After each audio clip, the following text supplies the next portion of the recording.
Hello दोस्तों, आप सबका स्वागत है आपके चैनल वीकेसी में। और आज हम करने वाले हैं क्लास 10th का राजनीतिक विज्ञान, जिसका पाठ रहेगा सत्ता की साझेदारी।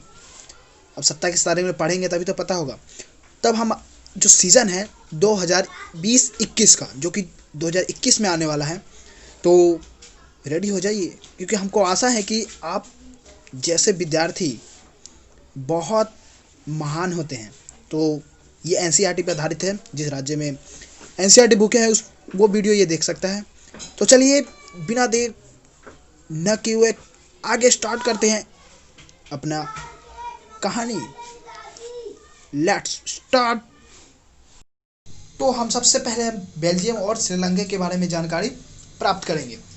अब इन दोनों से पहले हम बेल्जियम के बारे में जानकारी लेते हैं, जो कि हमारा है पहला पॉइंट रहेगा। यूरोप महाद्वीप एक छोटा सा देश है। जो ये बेल्जियम है, यूरोप महाद्वीप का एक छोटा सा देश है। सर दूसरा पॉइंट रहेगा, यह हमारे हरियाणा राज्य से भी छोटा है। जो हमारे भारत की जो हरियाणा राज्य है, जो स्टेट है, उससे भी छोटा है। अब इसका तीसरा पॉइंट है, इसकी सीमा फ्रांस, जर्मनी, नीदरलैंड, लग्जमबर्ग से लगती हुई है। जो बेल्जियम का जो सीमा है वो फ्रांस, जर्मनी, नीदरलैंड, लग्जमबर्ग चार से लगती हुई है। अब जो इसकी आबादी की बात कर लें तो इसकी आबादी है 1 करोड़ से भी अधिक, जबकि हमारे हरियाणा राज्य की जो जनसंख्या है वो लगभग 2 करोड़ है। तो जो हरियाणा की आबादी की भी आधी, इसके दूसरे पॉइंट है हरियाणा की आबादी की आधी है बेल्जियम का। अब इसका एक सबसे महत्वपूर्ण है, जातीय बनावट बहुत ही ज़्यादा जटिल है। इसकी हम ये सबसे विशेष पॉइंट है, इसकी यहाँ की जातीय बनावट है वो सबसे जटिल है। तो इसको हम और बेहतर ढंग से जानने के लिए कि वहाँ पे क्या विविधताएं हैं, तो हम मैप में पढ़ेंगे। इस मैप में आप देख सकते हैं कि जिसमें कि ये बेल्जियम का मैप है। जो ऊपर वाला है इसमें डच भाषा बोली जाती है, और जो नीचे वाला में वो फ्रेंच भाषा बोली जाती है। और जो इधर है वो जर्मनी, जिसमें 1% लोग जर्मनी भाषा बोलते हैं। तो जो डच भाषा जहाँ पे बोली जाती है उस इलाके को फ्लेमिश इलाका कहा जाता है, जिसमें कि लोग जो 59% लोग डच भाषा बोलते हैं। जो फ्रेंच में इसको बेलोनिया कहा जाता है, जिसमें 40% लोग ये फ्रेंच भाषा बोला जाता है। जिसमें ये जो बीच में है, जो बेल्जियम की जो राजधानी है, जो ये राजधानी ब्रुसेल्स, जिसमें 80% लोग फ्रेंच बोलते हैं और 20% लोग जो डच भाषा बोलते हैं। तो अब जो सबसे ज़्यादा इसमें तनाव देखने की बारी है जिस ब्रुसेल्स का है, जो राजधानी इसमें है। तो इसमें 80% जो फ्रेंच बोलने वाले, जो 20% डच बोलने वाले, इसके बीच में तनाव अधिक ज़्यादा फैली हुई होती है। और जो 1% जो लोग जर्मनी होते हैं ये कम लोग हैं। अगर फ्लेमिश और बेलोनिया का आप देखें जो जनसंख्या है, फ्लेमिश की जो डच की है जो 59% है, और ये यहाँ के जो बेलोनिया का जो फ्रेंच भाषा है इसमें कम लोग हैं। और यहीं अगर कैपिटल में देखें जो इसकी राजधानी में है, वहाँ फ्रेंच लोग सबसे ज़्यादा बोलते हैं और ये यहाँ पे कम बोला जाता है। तो ये फ़र्क बहुत ही होता है इसके बीच में। समृद्ध और बहुत सारी आर्थिक स्थिति के बारे में पढ़ेंगे आगे कि कौन किसका अच्छा है। चलिए साथ ही जो हमारा जो अगला है, हमारा पहला पॉइंट है, अल्पसंख्यक फ्रेंच भाषा बोलने वाले लोग ज़्यादातर ताकतवर और समृद्ध होते हैं। अब जो वहाँ पे जो कम अल्पसंख्या यानी कम संख्या वाले जो फ्रेंच लोग होते हैं वो ज़्यादा अमीर होते हैं, आर्थिक स्थिति से काफ़ी बेहतर होते हैं और समृद्ध होते हैं, ताकतवर होते हैं। तो क्या होता है कि जैसे मान लो कि हमारे भारत में जो जो फ्रेंच जो जैसे इसमें अल्पसंख्यक जो हमारे अमीर जो हमारे धनी वर्ग है हमारे भारत के अंदर कम है, और जो निर्धनता के जो लोग हैं जनसंख्या काफ़ी अधिक है, जिसके कारण जो निर्धनता वाले अमीर वाले लोग से प्रभावित होते हैं, क्योंकि वो जो वे संसाधन उपयोग जो उपभोग कर पाते वो गरीब लोग नहीं कर पाते, जिसके कारण वो प्रभावित होते हैं। तो जो हमारा दूसरा पॉइंट है, डच भाषी लोग इस बात से नाराज़ हैं। अब जो डच भाषा जो लोग थे वो काफ़ी ज़्यादा जनसंख्या में थे, और वो उनकी जो आर्थिक स्थिति थी काफ़ी ख़राब थी और वो अच्छा भी नहीं था, जिसके कारण वो कुछ कर सकें। तो ये डच भाषी लोग विरोध करते थे। 1950 तीसरा पॉइंट, 1950 और 60 के दशक में फ्रेंच डच बोलने वाले समूह के बीच तनाव बढ़ा। अब देखो 1950 और 60 यानी जो 10 साल के जो गैप था, उस 10 साल के गैप के अंदर जो फ्रेंच और डच बोलने वाले जो लोग थे उनके बीच में काफ़ी ज़्यादा मतभेद, चिड़चिड़ापन, तनाव हो गया, जिसके कारण मतलब जो विकास करने में और कुछ समाज में ऊपर नीचे होने लगा। साथ ही जो हमारा जो अगला पॉइंट है, ब्रुसेल्स में तनाव ज़्यादा दिखा। अब जो हमारा जो कैपिटल जो राजधानी थी ब्रुसेल्स में, वहाँ पे जो डच यानी डच बोलने वाले जो संख्या थी वो कम था और फ्रेंच ज़्यादा वहाँ पे बोला जाता था। तो ब्रुसेल्स में जो काफ़ी तनाव देखने को मिला, क्योंकि कैसे वहाँ की जो स्थिति है बेहतर किया जाए। तो बहुत सारी ऐसी थी जो समस्याएं थी जो उनके बीच में मतभेद और तनाव की भावना बनी रही, परंतु वो आगे जाके सुधार लिए थे। तो जो हमारा बेल्जियम की जो कहानी था, अभी इसको अलग करते हैं और हम अगला श्रीलंका के बारे में पढ़ते हैं। जो हमारा जो अगला है, जो देखिए इसमें मैप में आप देख सकते हैं कि मैप हमारा है श्रीलंका का। तो इसमें कलर क्या देख सकते हैं कि जो पीला वाला है जो इंडियन तमिल है, और जो नीला कलर का है यहाँ पे सहेली लोग ज़्यादा हैं, और जो श्रीलंका तमिल है वो ब्राउन कलर का है। तो इसको छोड़ के अगला करते हैं। इसमें है हमारा श्रीलंका। श्रीलंका है जो पहले इसका पूरा नाम शिलोंग था, शिलोंग, जिसमें ये 1947 में हमारा भारत आज़ाद हुआ था, तब ये तुरंत 1 साल बाद ये भी आज़ाद हुआ था, क्योंकि ये भी पहले गुलाम था। तो इसकी हम बातें कर लेते हैं। दक्षिण एशिया में स्थित एक द्वीपीय देश है श्रीलंका है, जो दक्षिण एशिया में पहला पॉइंट है हमारा, जो दक्षिण एशिया में स्थित एक द्वीपीय देश है। जो हमारा दूसरा पॉइंट है, इसकी जो आबादी है 2 करोड़ है, लगभग हमारे भारत की जो राज्य हरियाणा के बराबर इसकी आबादी 2 करोड़ है। तीसरा पॉइंट हमारा है, ये भी जातीय समूह है, यहाँ पे भी जातीय समूह है। तो इसमें यहाँ पे जातीय समूह क्या है, सिहली और तमिल जो लोग हैं। अब सिहली तमिल के बारे में क्या क्या गड़बड़ है उसके बारे में हम पढ़ते हैं कि इसमें क्या बात थी, क्या तनाव है। तो हम बात करते हैं कि श्रीलंका की जो सिहली जो लोग हैं वो 74% होते हैं वहाँ पे। जो पूरे श्रीलंका में जो सिहली है वो 74% है। और जो अगला पॉइंट है तमिल, जो 18% है। अब जो यहाँ पे सबसे जो सिहली है 74% और सबसे बहुसंख्यक है वो है सिहली लोग, और अल्पसंख्यक है 18% जो कि तमिल है। अब तमिल में भी अलग अलग है, जो इसमें श्रीलंका है कुल, और कुछ भारतीय मूल है। भारतीय मूल वो लोग हैं जब अंग्रेजों के समय में जो भारत से कुछ जो नागरिक जो श्रीलंका ले गए थे काम करने के लिए, खेती करने के लिए, वो वहाँ पे वो श्रीलंका के मूल निवासी कहलाए, हालांकि वो भारतीय मूल है।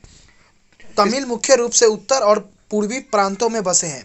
आप देखिएगा जो श्रीलंका है, श्रीलंका की जो इधर जो उत्तर है, उत्तर श्रीलंका, और जो पूर्वी जो इधर है जिसमें भारतीय मूल बसे हैं।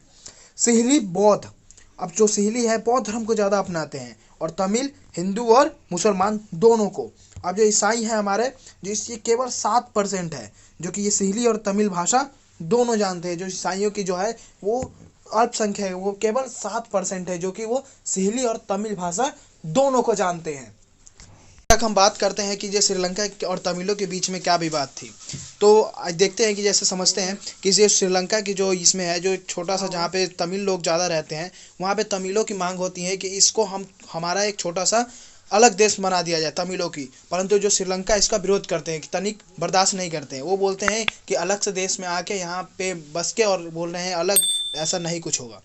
तो श्रीलंका की बहुसंख्यक बात के बारे में, तो श्रीलंका के बहुसंख्यक बाद है, स्वतंत्रता मिली थी ये 1948 में, इसको आज़ादी हुई थी। और इसका दूसरा पॉइंट है, यहाँ सिहली समुदाय का दबदबा। अब जो सिहली समुदाय के बारे में आप पढ़ेंगे, यहाँ पे इसका जो लगभग 74% जो इसकी जनसंख्या है, इसके यहाँ पे दबदबा है सिहली लोगों की। 1956 में एक कानून बनाया गया जिसके तहत सिहली को एकमात्र राज्य भाषा घोषित कर दिया गया। अब जो 1956 में एक कानून बनाया गया जिसमें कि सिहली भाषा को राज्य भाषा घोषित करने के बाद जो तमिल जो लोग होते हैं इनके खिलाफ विरोध करने लगे। इसके बीच में तनाव का पैदा पड़ गया, और आगे चल के बहुत सारी मतभेद और चिड़चिड़ापन होने लगा, एक दूसरे के बीच में आक्रोश सच छा गया। ऐसा और कानून जो सिहली लोग ने बनाया था, जिसके कारण और भी कानून बनाए जिससे कि तमिल लोग और ही प्रभावित हो गए। तो जो कि पहला था उसमें जो सिहली के लोग के द्वारा था, सरकारी नौकरियों में सिहली लोगों को प्राथमिकता की नीति चलाई गई। वहाँ पे जितने भी सरकारी नौकरी हुआ करते थे, वहाँ पे सबसे ज़्यादा पहले सिहली लोगों को मिलती थी। अब जो सरकार बौद्ध मत को संरक्षण दे रहा, वहाँ पे जो एक सरकार था, जो कानून बनाया गया था, वो बौद्ध मत को संरक्षण बचाव की जो घोषणा कर दी थी। तो इसके दूसरी तरफ इन्हीं सरकारी फैसलों से तमिल जनता नाराज हो गई थी। जो ये दोनों कानून जो बनाए गए, वहाँ पे सरकार की जो नीतियाँ बनाई गई, जो नियम बनाए गए, इससे तमिल लोग बहुत सारा प्रभावित हो गए। इन्हें लगा कि सरकार और राजनीतिक पार्टियाँ तमिलों के खिलाफ है। तो और बीच में आक्रोश हो गया और तनाव की भावना उत्पन्न हो गई। तमिल लोगों को ने अपनी पार्टी बनाई। तो इसकी जो अगला पॉइंट था उसमें से कि तमिल लोगों ने अपनी अगले पार्टी बनाई, जिससे कि वो तनाव को जो समाज में स्थिति जो भी है आक्रोश को ख़त्म कर सके। अब इसके बीच में बहुत सारी मतभेद पैदा हो चुकी थी। इसी के साथ साथ जो तमिलों ने कुछ मांगे रखी, जो 3 मांगे रखी। तमिलों को राज्य भाषा बनाओ। अब जो तमिलों की जो मांगे था, जो हमारे भाषाओं को राज्य भाषा स्थापित करो, शिक्षा और रोजगार में समान अवसर। जो तमिलों ने की मांग था कि जो शिक्षा और जो रोजगार जो मेन है उन्हें हमें समान अवसर प्रदान करें। इसी के साथ ही वो तमिलों ने कुछ सबसे बड़ा कदम उठाया, जो कि आगे चल के उन्होंने तमिलों ने अपना एक उग्र संगठन बनाया, जिसका संगठन का नाम रखा लिट्टे। लिट्टे का फुल फॉर्म आप कमेंट में लिख सकते हैं, या तो मैं लिख देता हूँ। दोनों समुदायों के बीच टकराव बहुत हुआ और गहरा युद्ध चला। ये जो टकराव है ये तमिल और सिंहली लोगों के बीच में काफ़ी चला। अब जो इसमें बेल्जियम की समझदारी के बारे में पढ़ेंगे, जो कि हमारा वहाँ पे बोला जाता था जर्मनी, डच और फ्रेंच भाषा बोला जाता था। तो ये सब बेल्जियम की समझदारी में उनका पहला पॉइंट रहेगा हमारा।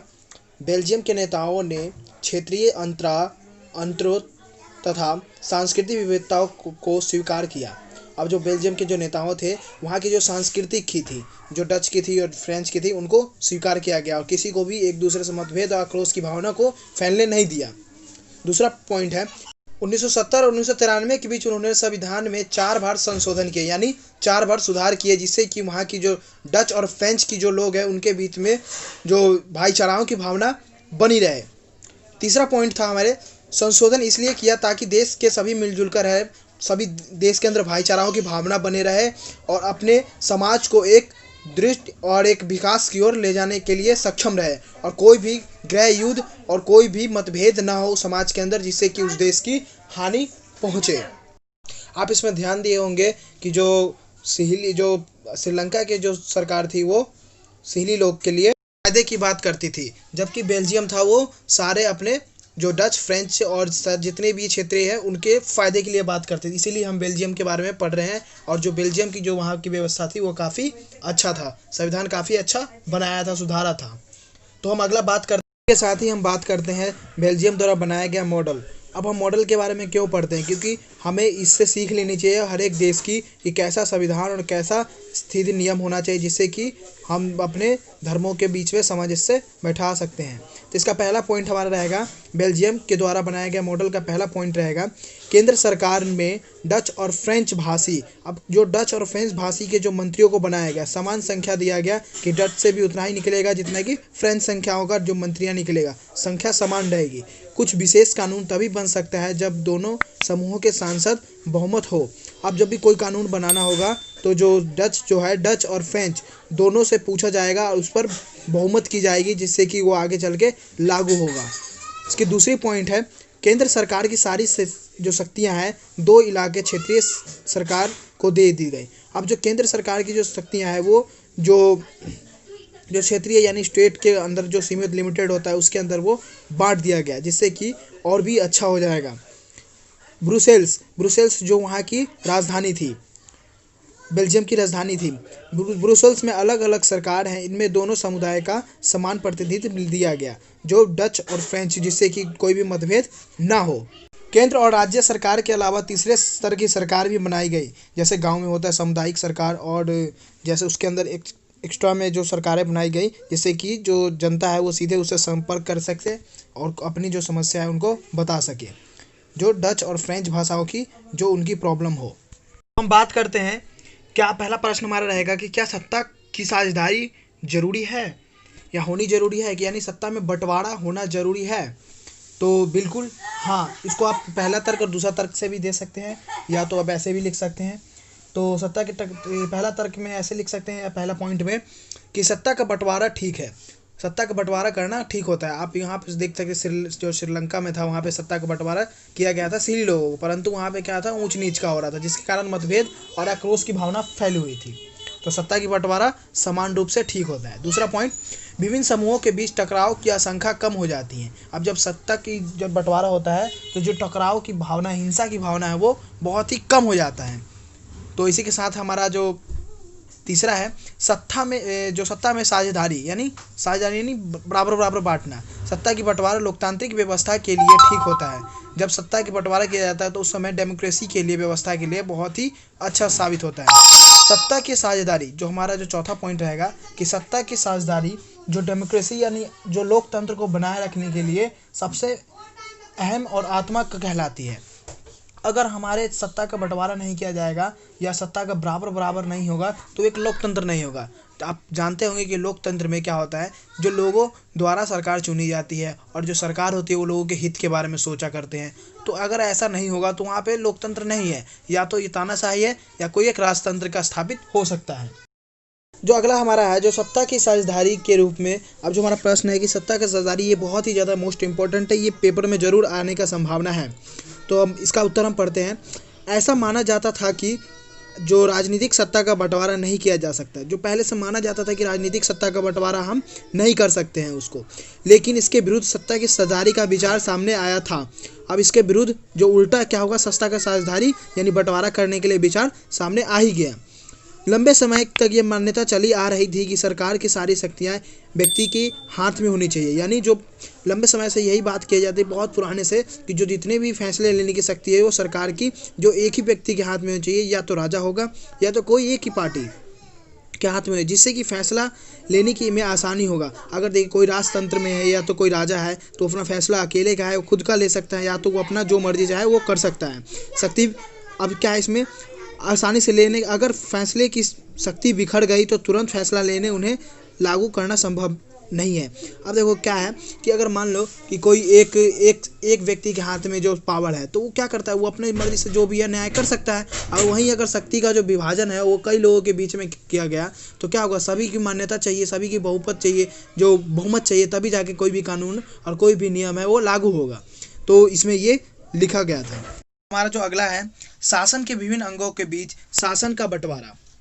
तो हम कैसे शासन का बंटवारा करते हैं, कैसे हम साझेदारी करते हैं। तो जैसे कि विधायिका, कार्यपालिका और न्यायपालिका के बीच सत्ता का बंटवारा रहता है। तो आप जानते होंगे कि जो भारत के अंदर सत्ता का बंटवारा विधायिका, कार्यपालिका और न्यायपालिका, विधायिका वह पालिका होता है जिसके अंदर जो कानून बनता है, विधायक बनता है। कार्यपालिका जो कानून को लागू करने में सक्षम होता है। न्यायपालिका जो कानून को न्याय दिलाता है।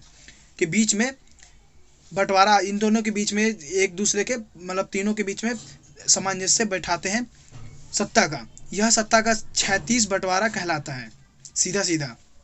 दूसरा पॉइंट है, इस बंटवारे से यह सुनिश्चित हो जाता है कि शासन का कोई भी अंग अपनी शक्ति का दुरुपयोग नहीं कर सकता है। तो इससे यह सुनिश्चित हो जाता है कि सब कोई भी जो व्यक्ति है, जो सत्ता है, जो भी है, वो अपना जो शक्ति का अलग इस्तेमाल नहीं कर सकता है, कुछ अलग गलत इस्तेमाल नहीं कर सकता है। इसीलिए विभिन्न संस्थाओं के बीच में सत्ता का संतुलन बना रहता है, समानता बना रहता है, क्योंकि इससे क्या होगा, जो समाज में हिंसा भी नहीं फैलेगी और कोई भी आक्रोश और मतभेद नहीं होगा जब तक कि सत्ता का विभाजन नहीं होगा, बंटवारा नहीं होगा। तो हम इसी के साथ साथ एक और ले लेते हैं, सरकार के बीच विभिन्न स्तरों पर सत्ता का बंटवारा। अब जो सरकार हमारे भारत के अंदर या किसी भी अन्य देश के अंदर, वैसे हम अपने भारत के अंदर के पढ़ते हैं कि सरकार के बीच में विभिन्न स्तरों की सत्ता का बंटवारा कैसे किया जाता है। तो जैसे कि केंद्र सरकार, अब केंद्र सरकार में आप जानते होंगे, जैसे हमारे केंद्र सरकार में है बीजेपी, श्री दामोदर दास नरेंद्र मोदी जी। तो ये हमारे जो प्रधानमंत्री केंद्र है, ये पूरे भारत के बारे में सोचते हैं, देखते हैं। कि प्रांतीय सरकार में देखिएगा तो इन दोनों के बीच में क्या बंटवारा है। प्रांतीय सरकार जैसे राज्य का स्तर, जैसे राज्य स्तर पर होता है, जैसे दिल्ली, मुंबई, बिहार, पंजाब, हरियाणा, यहाँ की जो सरकारें हैं वो सिर्फ अपने दिल्ली, हरियाणा, बिहार के अंदर तक ही देखेगा कि उसके अंदर क्या समस्याएं हैं। जबकि केंद्र जो सरकार है उसके अंदर सबसे ज़्यादा पावर मिल चुका होता है, वो पूरे भारत के बारे में सोचता है। जबकि जो अब जो हमारा तीसरा स्थानीय सरकार में वह सरकार आता है, जैसे कि हमारे ग्रामीण क्षेत्र में पंचायत आ जाता है और शहरी क्षेत्र में नगर निगम आ जाता है। जैसे हमारे जो शहरी क्षेत्र में नगर निगम होता है, जैसे एमएलए आ जाता है, विधायक आता है। और ग्रामीण क्षेत्र में आप देखिएगा स्थानीय सरकार क्या होता है, जो होता है पंचायत समिति और जो मुखिया होता है, वार्ड होता है। तो ये सबसे ज़्यादा होता है जो ग्रामीण क्षेत्र में जो लोगों से करीबी होता है, जिसके अंदर जो लोग होता है उसका जो सत्ता, जो पावर होता है, वो जो मुखिया है अपने ग्रामीण के क्षेत्र में जो भी नागरिक है उनके ऊपर, जनता के ऊपर वो दे सकता है, उससे फ़ायदा उठा सकता है। तो जो सरकार है, जो अब इसमें बंटवारा क्यों किया जाता है, आप देखिए यहाँ पे एक और मैं बता देता हूँ कि जो केंद्र सरकार जैसे मोदी जी है, मोदी जी ग्रामीण गाँव तक तो वो देख नहीं सकते कि सबके गाँव घर घर जाके कि क्या क्या नुकसान है, क्या हानि है, क्या उसके प्रॉब्लम है, क्या समस्या है। तो इसके लिए सत्ता का विभाजन किया जाता है, बंटवारा किया जाता है कि गांव के कोने कोने तक, गांव के व्यक्ति, हर व्यक्ति तक, घर तक, कि उसके अंदर क्या समस्याएं हैं, वहाँ तक की बंटवारा किया जाता है। स्थानीय सरकार जैसे मुखिया आता है, जो हमारे गाँव, जो गाँव समाज में आता है, पूछता है कि क्या क्या समस्याएं हैं। तो खैर ये सब बात है, जो स्थानीय सरकार को बंटवारा सत्ता करता है, परंतु ऐसा कोई मुखिया नहीं आता है।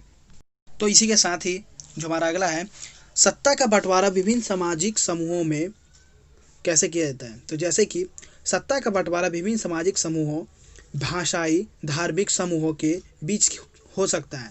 अब जो सत्ता का बंटवारा है, जैसे भाषा, अलग अलग देश में अलग अलग भाषा के आधार पर किया जा सकता है और अलग अलग जाति धर्म के आधार पर किया जा सकता है, परंतु सबका सामंजस्य, सत्ता का बंटवारा एकदम बिल्कुल संतुलन बनाए रखने वाला होना चाहिए। जैसे बिहार का देखोगे तो वहाँ पे अलग भाषा धार्मिक होता है, फिर भी सत्ता का जो है वो एक ही है, उसका माना जाता है। तो इसका जो अगला पॉइंट है, एक बेल्जियम में सामुदायिक सरकार। अब सामुदायिक सरकार मैंने पढ़ाया है, रिवर्स करके देख सकते हैं वीडियो के ऊपर, क्या है सामुदायिक सरकार, जो कि हमारे आसपास के स्थानीय सरकार से जैसे ही सम्मिलित होती है। तो जो हमारा अगला पॉइंट है, कुछ देशों के संविधान में और कानून में इस बात का प्रावधान है कि सामाजिक रूप से कमजोर समुदाय महिलाओं को विधायिका और प्रशासन में हिस्सेदारी दी जाए। अब देखेंगे कि जैसे हम अपने देश की, इसको मैं अपने देश के बारे में उदाहरण देके बताऊँ, जैसे कि जैसे हमारे देश में क्या होता है, एससी है, तो एससी को ना एक आरक्षण दिया गया है, जो संविधान में लिखा गया है कि जो हमारे राजनीतिक में ना, पॉलिटिक्स में जो एससी को, जो एससी जो जाति के जो लोग होते हैं, उनको आरक्षण दी गई है कि उनके सीट इसमें आरक्षण है, वो इसमें उतर खड़े हो सकते हैं। जैसे विधायिका, प्रशासन, कोई भी मुखिया, चाहे कोई भी ऐसा चीज़ है, तो ऐसी कोटा के जो लोग होते हैं, उनको इसमें दिया गया है, जो सामाजिक रूप से कमज़ोर होते हैं, जिसे दलित कहा जाता है, और जो बहुत सालों से उनको आगे बढ़ने के लिए नहीं किया जा सकता, उसको दबाया जाता है, चाहे महिलाएं हो, चाहे कोई भी ऐसे दलित समाज, तो उनको विधायक और प्रशासन में हिस्सेदारी दी जाए। तो ये उनमें कहा गया है। तो इसमें जो दलित वर्ग है, वो आगे राजनीति में खड़े हो जाते हैं और अपना जो विधायिका प्रशासन की हिस्सेदारी दी जाती है उनको। तो ऐसे ही आप देखेंगे गाँव में, जैसे बिहार और यूपी में देखेंगे, तो वहाँ पे क्या होता है, जो दलित जो वर्ग के जो महिलाएं होती है, वो खड़ा हो जाते हैं और मुखिया पद में, और जीत, मतलब अगर अच्छा काम करे तो जीत जाएगा, वरना वो सब अनपढ़ जो होते हैं वो उनको जीत जाते हैं, वो आरक्षण की वजह से। तो कहीं ना कहीं ये अपवाद भी है और कुछ ऐसी बातें, खैर इस सब में नहीं जाते हैं। तो अब इसको यहीं पर समाप्त करते हैं, ये पूरा हो चुका है। अगर आपको कोई भी अगर इसमें समस्या आ रही हो तो हमारे कमेंट बॉक्स में लिख दें, और हाँ, अपने दोस्तों में ज़रूर शेयर करें और साझा करें, क्योंकि ये जो वीडियो है ये बड़ी मेहनत से बनती है, तो और बहुत सारे आवाज़ भी करते हैं, तो आप अंदाज़ा नहीं लगा सकते कितनी मेहनत लगती है। तो अपने दोस्तों में प्लीज़ कमेंट करें ताकि हम और वीडियो बनाएं। धन्यवाद। हेलो दोस्तों, अगर आप हमारे चैनल पर नए हैं तो हमारे चैनल को सब्सक्राइब करें, साथ ही बेल आइकॉन दबाएं ताकि हमारे वीडियो आप तक जल्द से जल्द पहुंच जाए।